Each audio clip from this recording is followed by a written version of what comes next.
Hoy comenzamos esta parte fundamental del discurso del pan de vida de este capítulo 6 que venimos meditando y que a partir de este versículo 35 lo podemos dividir en dos partes: la fe en Jesús y la fe en la Eucaristía.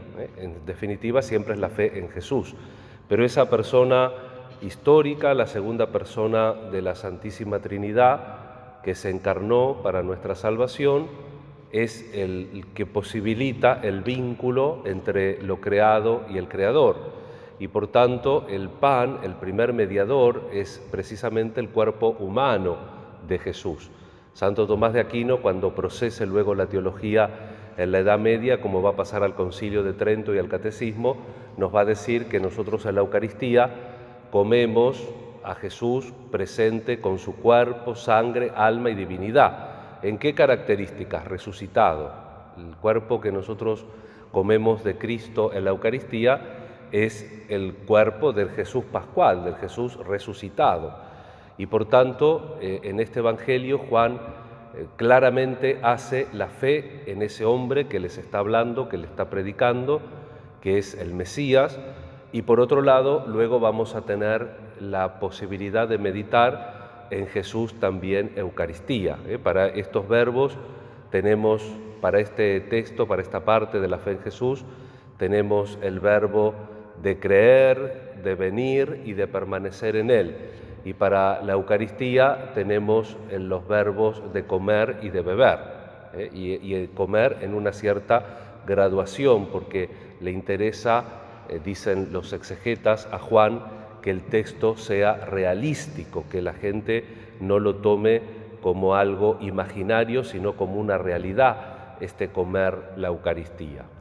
Pues bien, nosotros tenemos que creer que Jesús precisamente es el pan de vida y el que va a Él jamás tendrá hambre, precisamente porque va a tener lo que sacia, lo que planifica, lo que da seguridad y confianza. Y eso en Jesús es hacer la voluntad del Padre.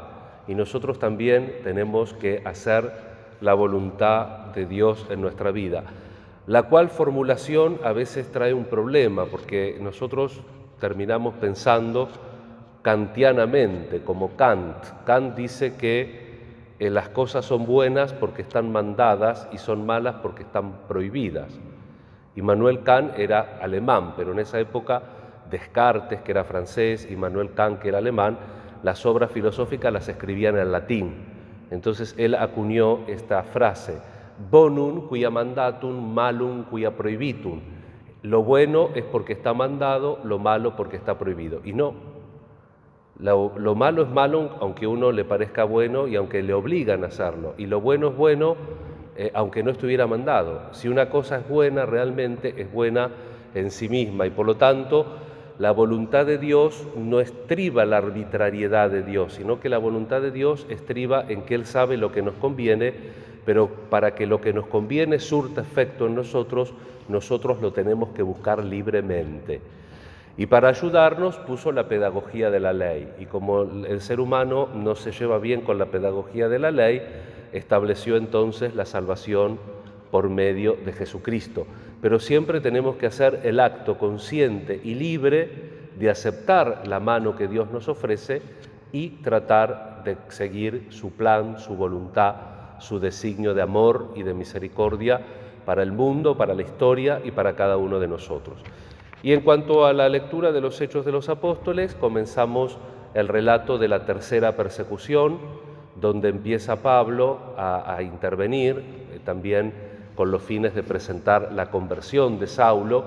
Y en esta persecución nosotros, más que detenernos en los detalles, podemos pensar que hay un hilo conductor siempre en los Hechos de los Apóstoles, que es la libertad de la palabra. La libertad de la palabra, aunque a mí me lleve a la cárcel, aunque a mí me lleve, inclusive como acabamos de ver con Esteban, que esto es el coletazo del martirio de San Esteban, aunque eso tenga que ver también con la muerte, aunque me lleve a la muerte, esa libertad de la palabra de Dios. Y acá nos da un mensaje lindo, que a veces, a pesar de las persecuciones, Dios sigue haciendo la obra, porque esta persecución hace que se vayan desparramando hasta Samaria y que tengan ocasión de anunciar el Evangelio. El hecho de que los persigan va a hacer que huyan y lleguen inclusive al centro de la civilización de ese momento que es Roma. Para el cristiano, ninguna circunstancia, ningún momento de la historia, por más difícil que sea, es un motivo de fracaso o de término, sino que todo lo contrario. Cada vez que el verdadero cristianismo sufrió una auténtica persecución, se abrió camino para afianzarse más en la fe y para seguir sembrando la buena noticia. Vamos a pedir al Señor esta gracia a través del testimonio y también a través de los sacramentos, porque fíjense que el diácono de origen griego Felipe catequiza, el texto acá no lo dice, pero sabemos porque hemos leído muchas veces los Hechos de los Apóstoles, que la predicación de Felipe convierte a mucha gente y Felipe entonces bautiza a esos y después en medio de la persecución va Pedro y Juan a hacerles la confirmación, va a confirmar, a hacer que venga el Espíritu. La Iglesia que se va abriendo camino y la Iglesia que va sembrando su palabra también en medio de la dificultad y de la persecución. Una lección para todos los tiempos que pedimos nosotros también con fe, para nosotros tener fe en ese Cristo que es el verdadero pan y tener fe en esta Eucaristía que celebramos, que recibimos y que es memoria de Él, para que también nosotros tengamos memoria de nosotros, de nuestro bautismo y de nuestra vocación en la Iglesia.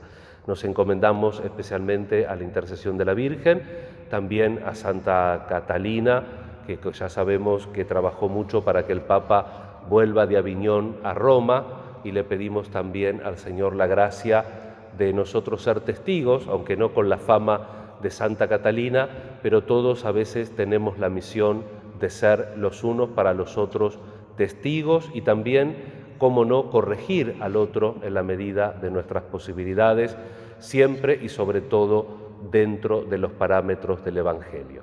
Rezamos también por las intenciones de cada uno de nosotros. Que así sea.